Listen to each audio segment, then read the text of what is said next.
ஜெய ஜெய சங்கர ஹர ஹர சங்கர மகா பெரியவா சரணம். அதாவது பெரியவா அவர்களை சந்திப்பதற்காக பக்தர் ஒருவர் வந்திருக்கிறார். அவர் பெரியவாயிடம், சாமி, எனக்கு ஏகப்பட்ட பிரச்சனைகளானது இருந்து கொண்டே இருக்கிறது.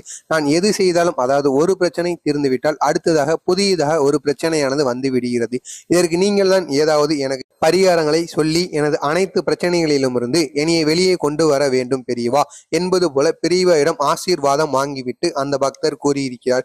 பெரியவா அவர்கள் நடமாடும் தெய்வமாக நின்று காஞ்சிபுரத்தில் அவரை சந்திக்க வந்த அனைத்து பக்தர்களுக்கும் எளிய எளிய பரிகாரங்களையும், அது மட்டுமல்லாமல் அவரது பக்தர்கள், அதாவது அவரை சந்திக்க வந்த அனைத்து பக்தர்களுமே திரும்பி செல்லும் பொழுது சந்தோஷமாக செல்ல வேண்டும் என்று பெரியவா அவர்கள் நினைப்பார்கள். அதுக்காக பெரியவா அவர்கள் அவரது பக்தருக்கு நிறைய எளிய எளிய பரிகாரங்களை கூறியிருக்கிறார். அதை பற்றி தான் நாமும் இந்த வீடியோவில் காணப்போகிறோம். நமது சேனலிலும் பெரியவா கூறிய அனைத்து எளிய பரிகாரங்களையும் தொடர்ந்து பதிவிட்டுக் கொண்டேதான் இருக்கிறோம். மறக்காம அதையும் பார்த்து தெரிந்து கொள்ளுங்கள். நமது சேனலுக்கு நீங்க புதிய பார்வையாளராக இருந்தீங்கன்னா சப்ஸ்கிரைப் பண்ணிட்டு பாருங்க. அதாவது திருச்செந்தூர் கோவிலுக்கு நாம் செல்ல வேண்டுமோ, அதாவது இந்த யாருக்கு பிரச்சனை இருக்கிறதோ அவர்கள் மட்டும் திருச்செந்தூர் கோவிலுக்கு செல்லாமல் குடும்பத்துடன் திருச்செந்தூர் கோவிலுக்கு சென்று இந்த ஒரு பரிகாரத்தை செய்வது மிகவும் நல்லதாங்க. திருச்செந்தூர் கோவிலுக்கு சென்று விட்டு கடலில் நீராடி விட்டு அதற்கு பிறகாக கோவிலில், அதாவது முருகனிடம் நீங்கள் தரிசனம் வாங்கிவிட்டு பூஜை எல்லாம் குடும்பத்துடன் அனைவருமே செய்துவிட்டு அதற்கு பிறகு இந்த மடிப்பிச்சை என்று கூறுவார்கள் அல்லவா, அதை நீங்கள் அங்கு சென்று இதை செய்ய வேண்டுமாம். இந்த மடிப்பிச்சையை நீங்கள் திருச்செந்தூரில் சென்று செய்வதனால் உங்களுக்கு இருக்கக்கூடிய எப்பேற்பட்ட பிரச்சனையாக இருந்தாலும் சரி, தீராத பிரச்சனைகள் எதுவாக இருந்தாலும் சரி, வியாதிகள் என அனைத்துமே குணமாவதற்கு அதிகமான வாய்ப்புகள் இருக்கிறதாங்க.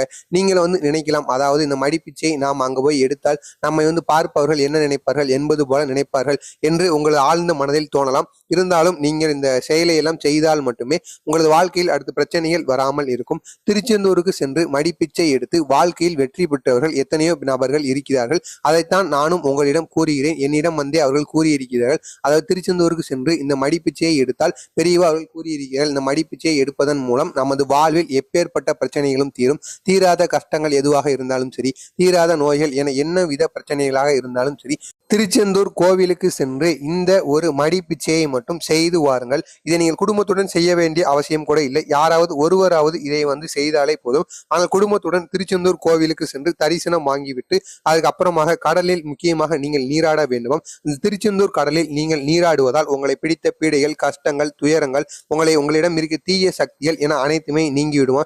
முடிந்த அளவு திருச்செந்தூரில் இருந்து 1 டம்ளர் நீரையாவது உங்களது வீட்டிற்கு கொண்டு வந்து உங்களது பூஜை அறையில் வைத்து நீங்கள் வணங்குவது மிகவும் ஒரு நல்லதான காரியமாகுவாங்க.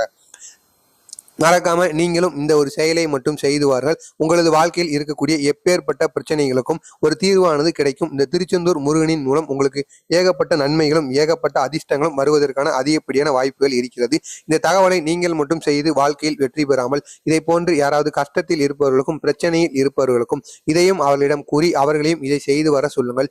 ஏதோ உங்களால் முடிந்த ஒரு உதவியாக அவர்களுக்கு இருக்கட்டும். உங்களுக்கு இதை போன்ற பெரியவா அவர்கள் கூறிய எளிய எளிய பரிகாரங்களும் அவரை பற்றிய மகிமைகளும் தொடர்ந்து வந்து கொண்டே இருக்க வேண்டும் என்றால் மறக்காம நம்ம சேனலை நீங்க சப்ஸ்கிரைப் பண்ணிக்கோங்க. ஜெய ஜெய சங்கர ஹர ஹர சங்கர. நல்லதே நினையுங்கள், உங்களது வாழ்க்கையிலும் நல்லது மட்டுமே நடக்கும். பொறாமை எண்ணம் கொண்டவராக இருக்காதீர்கள். வாழ்க்கையில் வெற்றி பெற முடியும்.